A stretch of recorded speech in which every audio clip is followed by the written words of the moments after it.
Good morning, everyone. Today's Erev Rosh Chodesh. Tomorrow is Rosh Chodesh. There's a special tefillah that some people say today. It's tefillah Tashla Kadosh, the Shnei Luchot Habrit. It's a very powerful tefillah that you should have Yirat Shamayim, and that you should have children have Yirat Shamayim, and that we should be ready for Kabbalat HaTorah and so forth.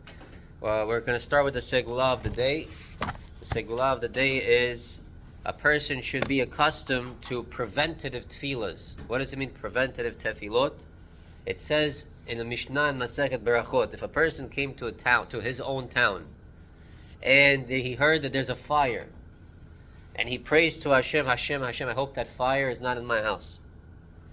The Mishnah says he prayed a tefillat shav. He prayed a prayer that's useless. Same thing, if his wife became pregnant, and he's davening, I hope it's going to be a boy. Zet tefillat shav. Why is it tefillat shav? You have to daven before, not daven when it happened already. It's like you already cast your lot, and now you're davening. You have to daven before, preventative tefillah. So here's the Segulah of the day. Yesh lo la'adam li'itpalel tamid la'Hashem yitbarach shelo yavo lidei aniyut. Take that idea and apply it here. A person always has to daven to Hashem that he shouldn't come to become poor, that he shouldn't come to become, God forbid, not in a good financial status. Right now you're in a good financial status, Baruch Hashem, say thank you, but then you have to always daven that you shouldn't approach, God forbid, the negative side. And not just that, you could also daven to Hashem to become rich. Say, Hashem, I need money. I would like to have money to serve you. In Shema Kuleinu, the Chidah HaKadosh says that you have to do a small vidui, and he adds inside the tefillah also for parnasah, because anytime you pray before, so right now we all daven, today we go do business that didn't exist before we daven. Bezrat Hashem, that tefillah should be chal, and that we daven, that we should become wealthy, should go on our business. But also you should pray, our Tsar HaKadosh Baruch Hu HaMitztayir B'tzar Dalut Yisrael. You should also daven for the pain that the Shekhinah has, that we are right now dispersed amongst all the people and the Jewish people that are suffering right now, for example, the hostages and things of that nature. You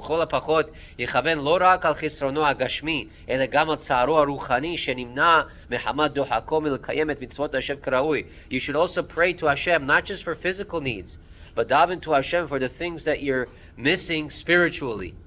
Imagine if a person, the most he could learn is half hour straight, 20 minutes straight. And imagine you daven to Hashem, Hashem, give me more patience. And now all of a sudden, Hashem grants your tefillah. You're able now to sit for an hour instead of a half hour. You know how much more you can learn? You know how much more you can dedicate yourself? You know how much more you can work? A person has only 20, 30 minutes span at work at a time that he needs a break. Now you're able to work 2-3 hours straight. This is a big ma'ala. So we daven to Hashem for preventative things as well, not just for things that are happening. Okay, now we're in Siman Mem Zayin. Here's a situation. A person comes to Shul late. Not over here. We're all on time here. And he forgot to say Birchot HaTorah, or he's in a rush. And they are located in Psukei de Zimra, which means Baruch She'amar and on. They're located in, let's say, Ashrei. So you come into Shul, they're in Ashrei. You didn't say Birchot HaTorah. What should you do? Why is this a dilemma?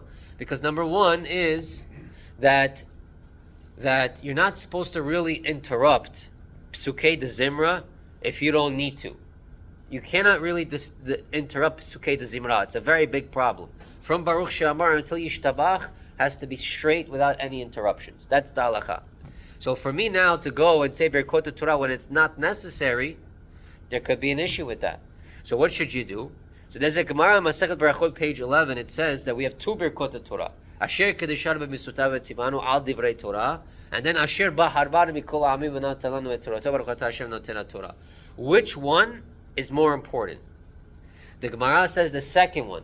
Asher ba'harban mikol ha'amim it's the biggest bracha of both of them. It's a very big bracha to say that Asher ba'harbanu.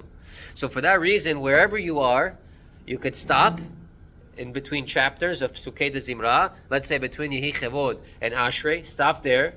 Baruch atah Hashem Elokeinu melech haolam Asher ba'harbanu. The second one. Baruch atah Hashem noten Torah. Finish Asher ba'harbanu. Get to Yishtabach. And by Yishtabach, say the first bracha. Asher kedishanu al divrei Torah. That's how important Psukei de Zimra is. Pesukei de Zimra is not a joke. Pesukei de Zimra is the Olam HaYetzirah. It's a very big level. Bezrat Hashem, we'll learn more about this later on.